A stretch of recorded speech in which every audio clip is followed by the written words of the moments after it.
សូន23បងបងសូន23ស្អាតណាបងបងអើយមួយគ្រឿងនេះចាស់ត្រូវការដាក់លក់ប្រញាប់លុយបងបង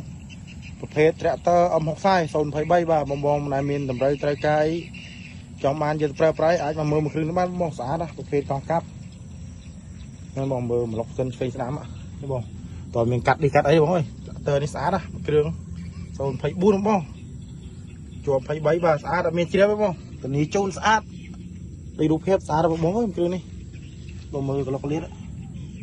ស្ងួតបងបងអើយគ្រឿងនេះចាស់ទឹមប្រើបាន9ម៉ោងជាងបងកង់កាប់ថ្មីជ្រៅក៏ទឹមដោវ័យខែនេះខែទឹកចឹងបងបងកង់មុខនឹងកង់ស៊ីនវាបងបងបាទបងបងដែលមានតម្រូវការអីមកមើលគ្រឿងនេះមិនខុសទេបងបងអើយម្ចាស់ប្រើផ្ទាល់បាទលើគាត់ត្រូវការលុយតម្លៃ10000ជាងចរចាទេបងបងតម្លៃ16ជាងចរចាបាទស្អាតមួយគ្រឿងនេះបាទតែតើអ្នកប្រើផ្ទាល់ចឹងបងបងបាទបងមើលក្លុកលៀតអត់មានពុកចេះស្អាតបងបងដូចរូបភាពក្លុកលៀតមើលស្អាតបងមុខជង្គង់អត់មានជ្រាបព្រេងទេបាទនេះបងទឹកថ្នាំថាចាំស្អីនៅភ្លឺស្អាតអត់មានកពិតអត់មានអីទេតែតើនេះគេដោប្រេងសិនដោប្រេងប្រអប់លេខបងអីមួយសែតហើយបងយកទៅទាំងអប្រើបងមើលក្លុកលៀតអត់មានជ្រាបទេបាទជាក់ស្ដែងបងមើលតាមរូបភាពអាចមកមើលផ្ទាល់បានបន្ថែមបានទេថាបងអូនម្លាយផ្ទាល់នេះធានាបងអត់មានកាត់នេះបាទស្អាតដូចរូបភាពបាទ024នៅជាប់23បងឆ្លងពូនក្រាស់ពូនចឹងបងនៅបងបងដែលមានតម្រូវត្រូវការអាចមកមើលគ្រឿងនេះបានមានមកឈុតស្រែតម្លៃធូរបងក្រោមទីផ្សារបាទតម្លៃ16000ជាងចូលចាហ្នឹងហើយម្ចាស់គាត់លុយទៅបងមើលមកជុំទៅបាទខ្ញុំថតនឹងច្បាស់ឲ្យបងឯងមើលជាក់ស្ដែងបាទមើលកង់កាប់មើលជ្រៅហ្នឹងហើយ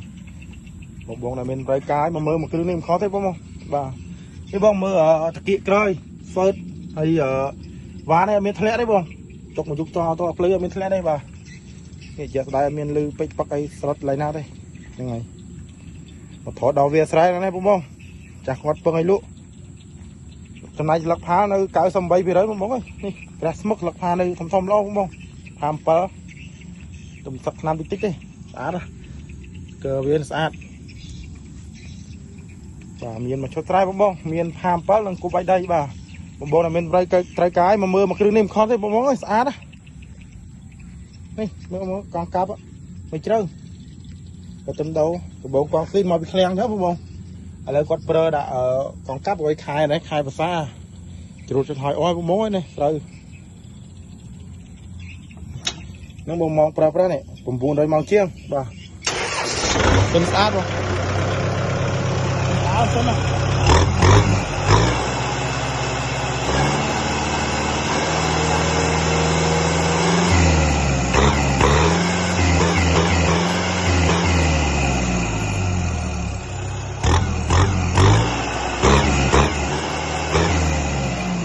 មកសិននោះ